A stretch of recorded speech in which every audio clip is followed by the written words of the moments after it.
People see the front end of the work a lot, They see us doing big events or running retreats, but there's a whole bunch of the work that's integral to its success that happens a lot behind the scenes. That's right. And one of those things that we've been especially navigating this week and thinking about this week is how to get power on side. Right? It's wonderful to do good work. It's wonderful to innovate. And that can just be crushed in a minute if you haven't thought about power. Right, and I think for us, it's one of the 4 things that we say is essential to any kind of systems change work. Like, you have to work with power and influence, and if you don't, bluntly, you're being naive. Even if you choose to ignore it and take the risk, right, of not securing power and mandate behind your work, you have to do the analysis of what is the risk and am I willing and ready to take it.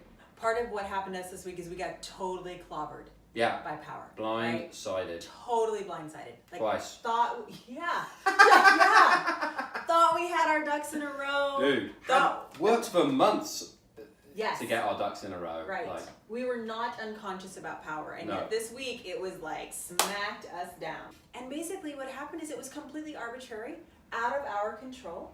Nothing, other political machinations were in play. Right. And there's nothing we could have done. Which in some ways relieving, but in some ways is infuriating. Right? And so what we did is we just were okay, this is reality. How do we work from here?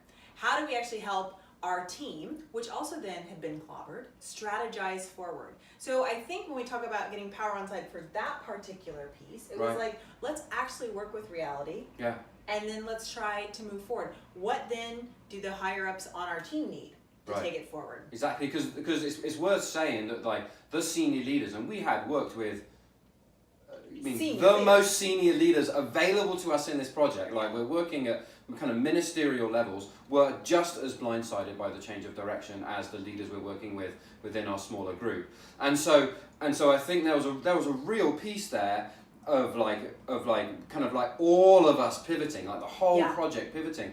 And you know what we managed to avoid, which I think was great, was that we very specifically avoided people blaming each other. That's right. Right? And because the default in that circumstance, especially when the relationships have been fragmented and adversarial for a very long time, 60 odd years, were people to be see, I told, this is what you always do. This is how it always happens. And we managed to get that group of senior leaders and front end deliverers to be able to not turn against each other, but to turn into each other and say, the work's important. How do we keep the work going? How do we stay unstuck and keep this moving? Because there's something more important than my historical frustration with this type of circumstance occurring. This group then had enough relationship to turn to the most senior leader in the group and say, help us strategize. This wouldn't be the way we'd want to go forward.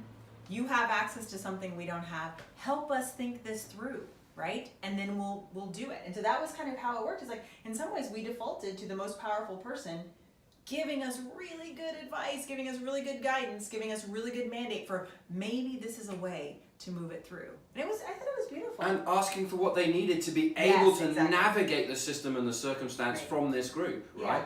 Actually the multi-stakeholder group lent the senior leaders a credibility they wouldn't have had otherwise to be able to navigate it. But if we had fragmented in that moment, years of work, years of laying the foundation would have been in shattered pieces of glass on the floor around us, right? And then everybody would have defaulted back to advocacy and fighting with each other. I have this image of an icebreaker boat. Right? Of us saying, okay, we're on your boat. And what do you need to break the ice for us? Right? That senior leader was going to be our icebreaker person, but we were going to support her. Absolutely. To do that in a way that would not have been possible even 6 months ago.